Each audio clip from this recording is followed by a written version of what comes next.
sou professora de português e literatura e, apesar dos enormes problemas que eu tive aqui com câmera, eu coloquei agora na câmera do meu celular.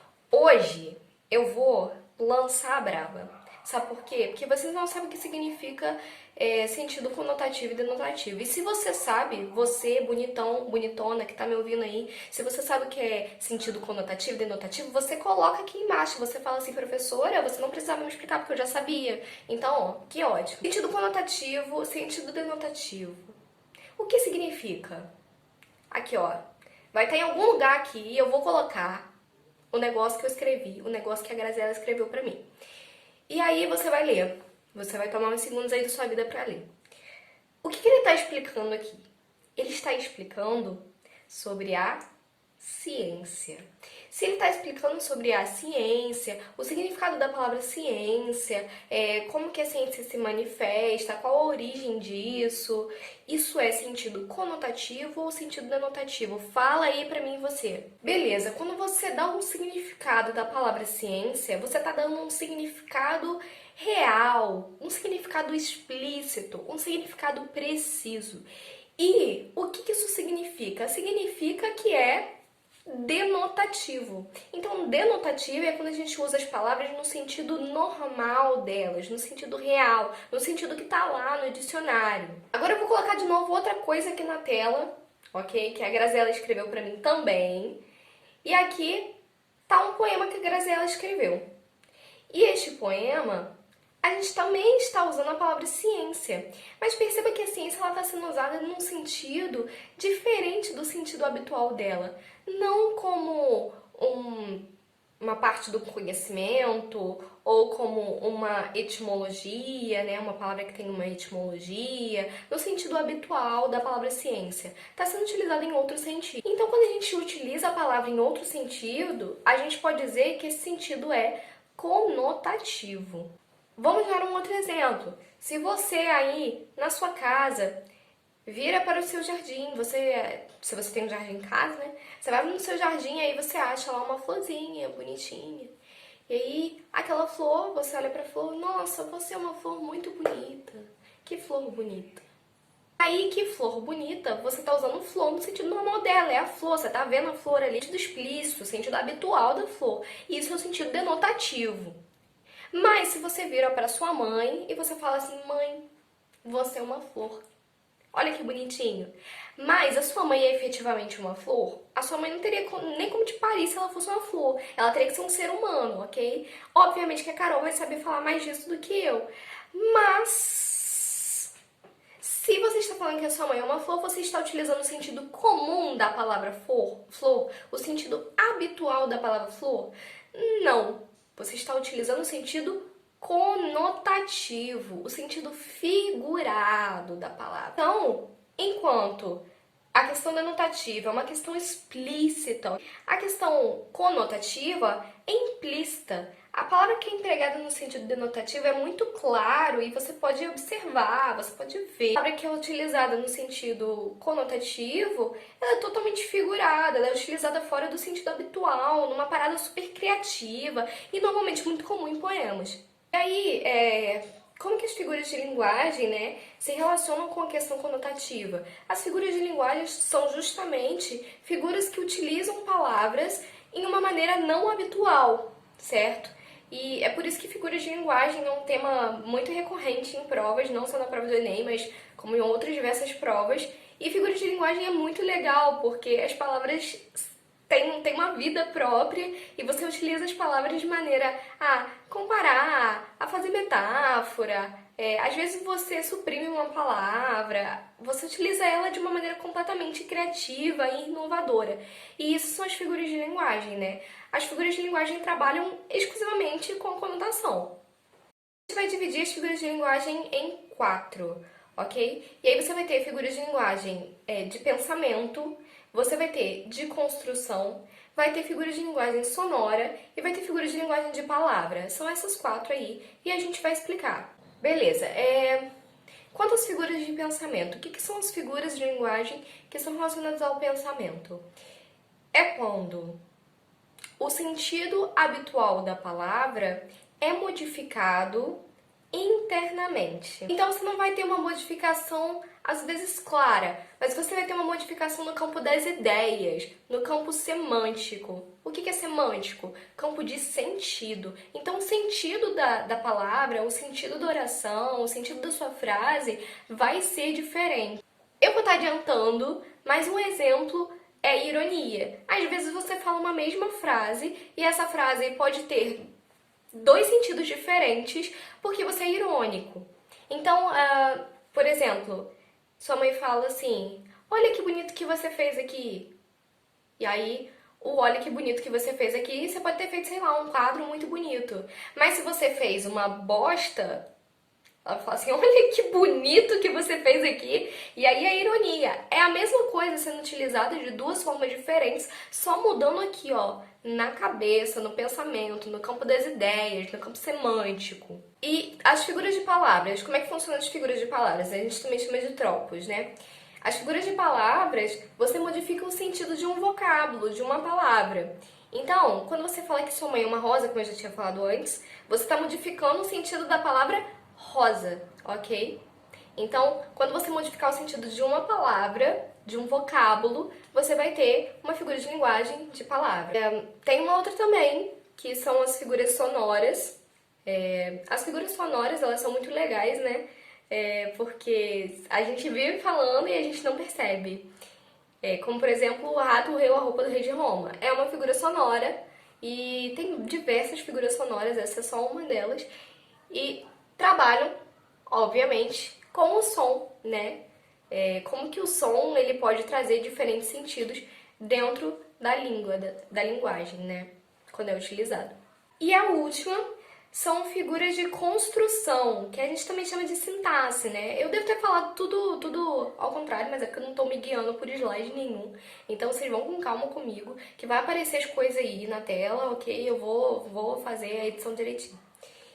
E aí, as figuras de sintaxe ou figuras de construção são figuras que mudam a estrutura do texto. A gente não vai entrar muito nessa aí, porque a gente ainda não viu morfossintaxe, mas quando você modifica a estrutura da oração, às vezes você suprime um verbo, às vezes você suprime um sujeito, às vezes você muda de lugar. Então, o que a gente mais vai ver aí são as outras três, ok? Essa daí a gente vai deixar um pouquinho para depois, mas ela também é bem importante.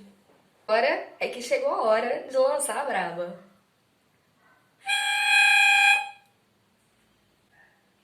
A brincadeira aqui hoje vai ser: descubra o artista. A gente vai aprender figuras de linguagem com música e você vai me ouvir aí, você vai ter que me ouvir cantar. Acabou. A gente tá numa ditadura aqui. Vamos à primeira figura de linguagem. E vocês vão ter que adivinhar, ok? Adivinha o autor e adivinha a figura de linguagem. Quero ver se você acerta. Como uma deusa, você me mantém. E as coisas que você me diz me levam além. Adivinhou? Tem essa música. Essa música é de Rosana Fiengo. E qual é a figura de linguagem? Comparação. Exatamente, comparação. Por que comparação? Porque ela fala como uma deusa, ok? Então, quando você usa figuras como conjunções como como, tal qual, tal como, que você junta termos que são semelhantes, junta coisas que têm certa similitude, né? Você faz uma comparação. Então, sou forte como, sei lá, como Sansão. Sou forte como o vidro, sou forte como diamante, sei lá. Você está estabelecendo aí o quê? Uma comparação. Então você compara duas coisas diferentes. Como uma deusa, você me mantém. Então você me mantém a mim, né? Como uma deusa. E aí você compara, você traz para perto dois termos que têm certa semelhança. Claro que você acredita que tem semelhança, né? Comparação tem mais uma também. Como se eu fosse flor, você me cheira. Como se eu fosse flor, você me rega. De que é? Isso aí, Ivete Sangalo. Que é a comparação aí, né? Como se eu fosse flor. Então, você aproxima a pessoa e a flor. Como se eu fosse flor, você me cheira. Como se eu fosse flor, você me rega. E aí ela aproxima dois termos, né? Estabelece a semelhança entre dois termos para poder falar, né, que ela é parecida com uma flor porque ele cheira ela, porque ele rega ela. Enfim, comparação. Vamos pro próximo. Não, pera, eu acho que eu esqueci de falar alguma coisa. Dos 4 tipos que a gente colocou de figura de linguagem, onde que a comparação entra? Entra nas figuras de palavras, porque você muda o sentido da palavra. Então você muda o sentido, por exemplo, da palavra flor, né, na música Flor do Reggae, que aí você compara uma pessoa a uma flor, você muda o sentido das palavras, beleza? Nossa, braba na próxima. Você é luz, é raio, estrela e luar. Manhã de sol, meu iaiá, meu ioiô. E aí, essa daí é o quê? E quem canta? Vamos. O autor dessa música é o Vando, ok? E qual é a figura de linguagem? Você é luz. A pessoa é efetivamente luz? Quando você chega perto da pessoa, você queima? Tem aquela fonte que emana luz? Não, não. O sol, né? O sol emana luz. Mas assim, você é luz? Não é. É raio? Também não. Estrela? Também não. Luar? Também não. Então, você só tá ali, ó, inventando, porque a pessoa não é nada daquilo, ok?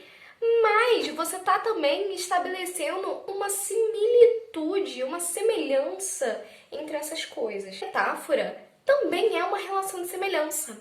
E qual é a diferença entre a metáfora e a comparação? Na comparação, você vai usar conectivo. Você vai utilizar como, você vai utilizar tal qual, tal como, ok? Sendo que na metáfora, essa comparação vai estar implícita, ou seja, não tem conectivo. Você é luz. Ele não está utilizando você é como luz, você é tal qual a luz. Mas ele está fazendo uma comparação direta, sem o auxílio de conectivo. E quando se faz essa comparação direta, a gente fala que é uma metáfora. Por exemplo, você tenta provar que tudo em nós morreu. Borboletas sempre voltam e o seu jardim sou eu. O seu jardim sou eu. Ok, mas você é efetivamente um jardim? Não, você é uma pessoa, Homo sapiens, ser humano. Então, se você não é um jardim, você está estabelecendo uma relação de semelhança entre você e o jardim. O seu jardim sou eu. Tem ali tal como, tal qual, como, assim como. Não, não tem. Não tem conectivo. Se não tem conectivo, estabelece relação de semelhança é o quê? Metáfora. Dentro das quatro classificações que a gente colocou, a metáfora funciona como o quê? Como uma figura de palavra, porque você muda a semântica, você muda o sentido da palavra, beleza? Vamos para mais uma. Passa o dia, passa a noite, estou apaixonado, coração no peito, sofre sem você do lado. Passa o dia, passa a noite. Dia e noite são palavras o quê? São palavras antônimas, contrárias. Quem canta essa música? Fala aí pra mim. Só que gosta de dor de cotovelo tá feliz da vida, né? Jorge Mateus. E aí, essa música fala noite e dia, ok? E aí, como fala dia e noite, você tem duas palavras contrárias. Qual é essa figura de linguagem? Antítese. A antítese é quando você tem duas palavras contrárias sendo colocadas dentro de uma mesma lógica, um mesmo campo de sentido. E aí, quando você fala passa o dia, passa a noite, são ideias contrárias dentro de um mesmo verso. E aí, qual é das quatro aqui a figura de linguagem, um tipo de figura de linguagem? É figura de palavra? Não. Sabe por quê? Porque você não muda o sentido da palavra. Você só coloca no mesmo lugar duas palavras que são opostas. Então, na verdade, é uma figura de pensamento. Você opõe duas coisas. Você tem duas palavras antônimas, mas o sentido das palavras não muda. E aí você tem várias possibilidades. Você tem amor e ódio. morte, vida, ou seja, sempre que as palavras forem opostas e elas estiverem juntas numa música, num texto, num poema, vai ser figura de linguagem antítese, beleza? Ok, a gente vai finalizar esse vídeo aqui para esse vídeo não ficar muito grande e a gente continua com as figuras de linguagem e eu continuo lançando a braba na próxima aula. Beijo, curtam, comentem, compartilhem, falem com todo mundo que figura de linguagem é um negócio maravilhoso.